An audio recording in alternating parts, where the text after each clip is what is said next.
A gente começa aqui, vou repetir essa parte aqui do leilão, né? A ANEEL, ela decide aí que está faltando transmitir energia do país. Por exemplo, aqui tem muita solar, muita eólica, por exemplo. Ela precisa transmitir para São Paulo, onde tem muita demanda, né? E ela vai lá e precisa fazer linha de transmissão. E ela vê que precisa de outra aqui, faz várias, né? E ela orça tudo isso, faz um orçamento, né? Por exemplo, esse aqui de 15,3 bilhões, né? Tem vários lotes diferentes aí, né, durante os anos, mas eu tô falando desse aqui que foi 15,3 bilhões, e ela separou em 13 lotes pertinentes, aqui teve bastante em Minas e tal, né, e aí esses 13 lotes ela vai e põe em leilão, e aí tem as empresas que vão concorrer. Então, assim, são linhas de transmissão, né, e as empresas, quando elas colocam essa linha de transmissão em funcionamento, elas passam a receber a RAP, que é a receita anual permitida. Nada mais é do que uma receita aí previsível para receber ano a ano, né? Por 30 anos. Então, esse aqui é o conceito principal, né? Então, a ANEEL separa em lotes, vai para leilão, ela tem esse valor máximo aí que ela diz valer, e as empresas, de acordo com ela ver ali uma sinergia, que eu expliquei no vídeo mais cedo, né?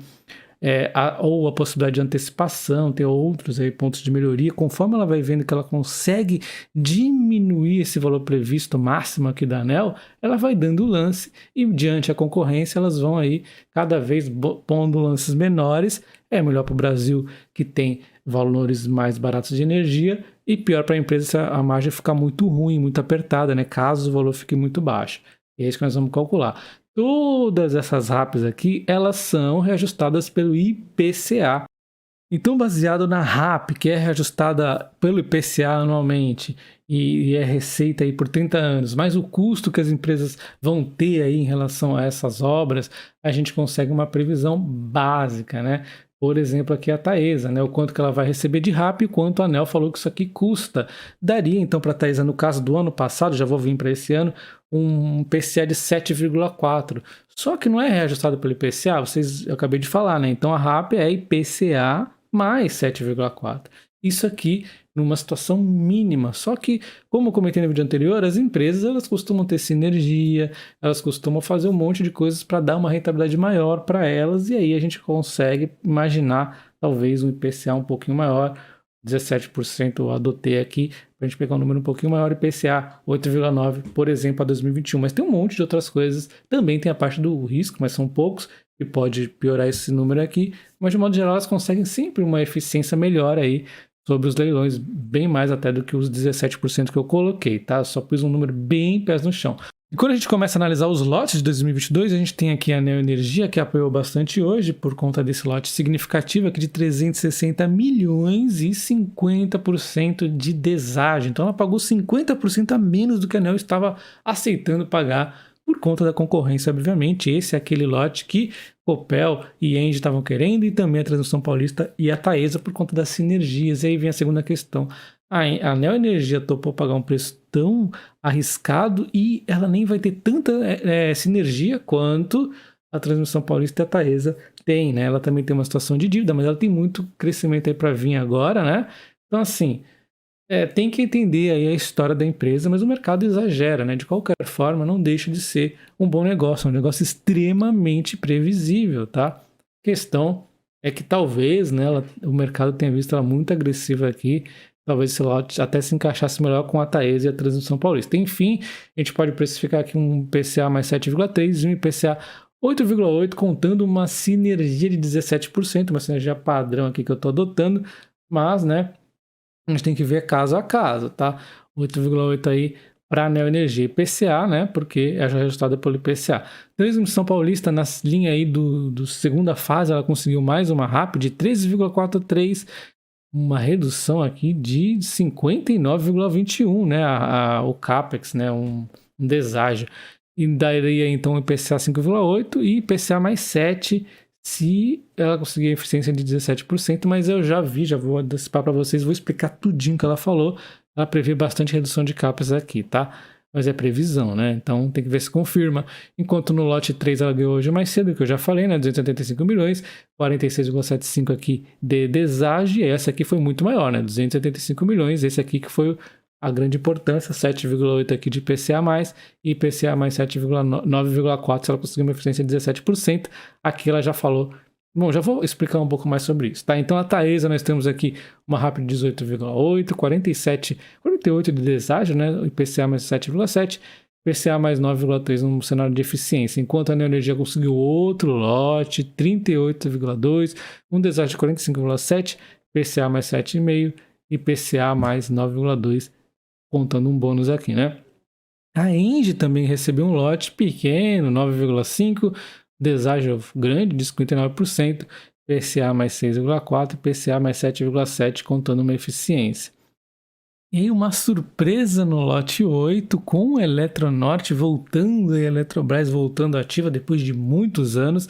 Então você vê que essa reestruturação da Eletrobras pode fazer voltar ela, né, aos bons tempos. Aí vai ser mais concorrência ainda, né? Por um lado é ruim, por outro é bom porque a empresa volta e é ativa, né? Mas enfim, RAP de 12,25, 38,5 de deságio.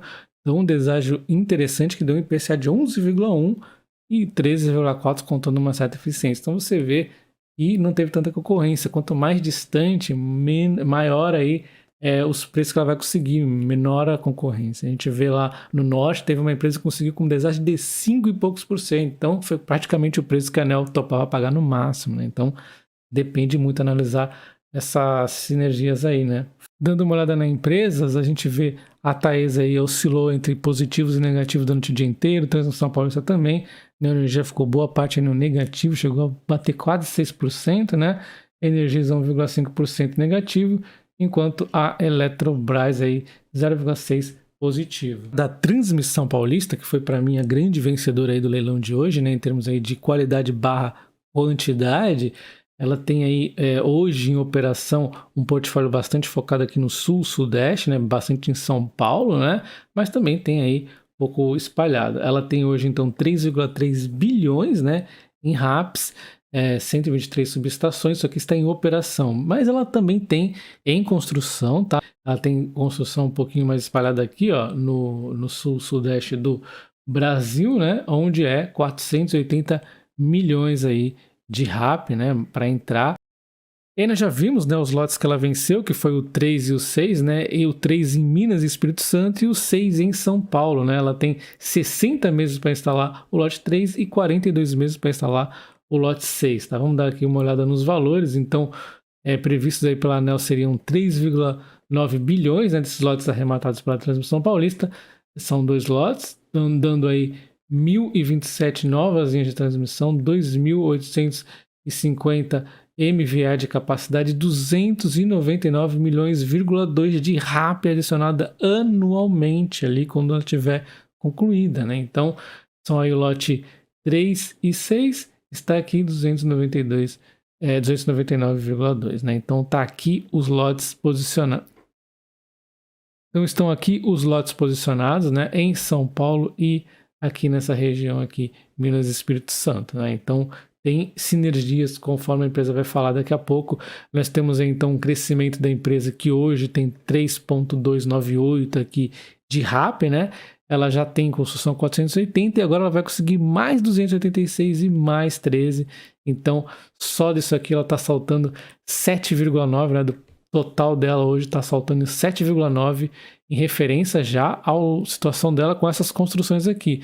Se for contar o que tem em construção e esses novos lotes, ela então deu um avanço aqui de 23,62% ela tem para avançar. Então é bastante coisa para crescer, né? Esse salto aqui 23,3%.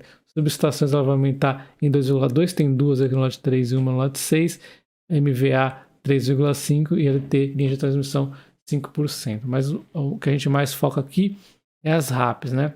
E tudo na Transmissão Paulista é muito bem pensado e eles me convenceram a princípio dessas aquisições. No lote 3 e no lote 6, em ambos os casos, elas vão conseguir redução de CAPEX, ou seja, eficiência vai estar trabalhando a favor da Transmissão Paulista, principalmente no lote 6, que eles falam que vai ser bastante possível isso, e é por isso que eles foram tão agressivos ali no leilão, pegando desconto ainda maior, né? O lote 6 foi aquele menorzinho. O lote 3, ele vai ter também eficiência menor que o 6, mas a grande questão aqui também é que ele é bem grande, ele pode estar previsto aí ser entregue em partes. Então isso aí consegue uma excelente antecipação, tá, nos prazos, o que não vai ser possível no lote 6, no lote 3 vai. Então vai ser entregue aí antecipadamente em vários pontos. Tem uma curva de desembolso que fica facilitada diante disso também, numa curva aqui de CAPEX. E nós estamos, né, vamos lembrar, diante de uma inflação alta, né? Então é importante ela ser muito bem criteriosa nesse financiamento, ir aí com calma, porque essa emissão de debêntures no momento está cara, embora a IPCA ela é atualizada pelo IPCA também, né? Mas tem aquele IPCA taxa, né? Essa taxa ficou um pouquinho mais alta nesse momento. Enfim, ela vai ser muito bem trabalhada. Esse lote 3 aqui ajuda nessa questão.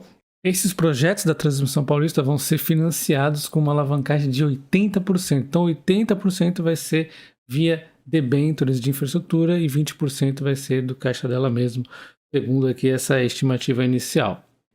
E aí nós temos também outros pontos como compra de contratos globais, contratos fechados que ela tem para compra de materiais. Ela é uma empresa muito grande, então isso aí já traz uma redução de CAPEX diante aí de toda a estrutura que ela tem hoje, né?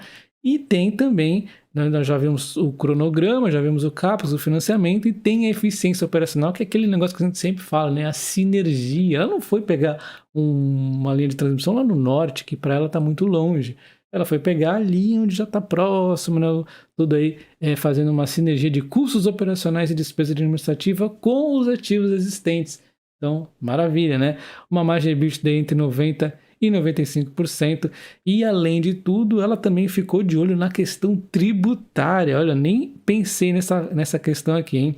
Então, a questão tributária, no lote 3, ele vai trazer aqui incentivo, ele tem uma questão positiva aqui de 84%, ele está numa área incentivada. Eu não sei o quanto isso traz de benefício, mas ele destacou isso aqui, então, caramba, eles estão de olho no negócio. Então, o lote 3, ele está numa área que vai ter incentivo, uma área incentivada aí, que vai trazer uma positividade aí no tributação da empresa. Já o lote 6, por ser um lote pequeno, ele vai ter aí a questão do lucro presumido, tá? Então, eles ficaram de olho até não, né? A obrigação da empresa, mas é uma coisa que às vezes a gente aqui não fica tanto de olho e eles ficaram, né? Então, essas foram as aquisições da Transmissão Paulista, muito bem explicadas, eles foram muito rápidos, né, ao mercado, extremo profissionalismo, e o Barsi sempre, quando você vê os discursos do Barsi, ele sempre foca nas pessoas também que trabalham na empresa. Você vê lá ele falando, o Wilson Ferreira da Vibra, o Wilson Ferreira na época da Eletrobras, não sei quem da empresa tal.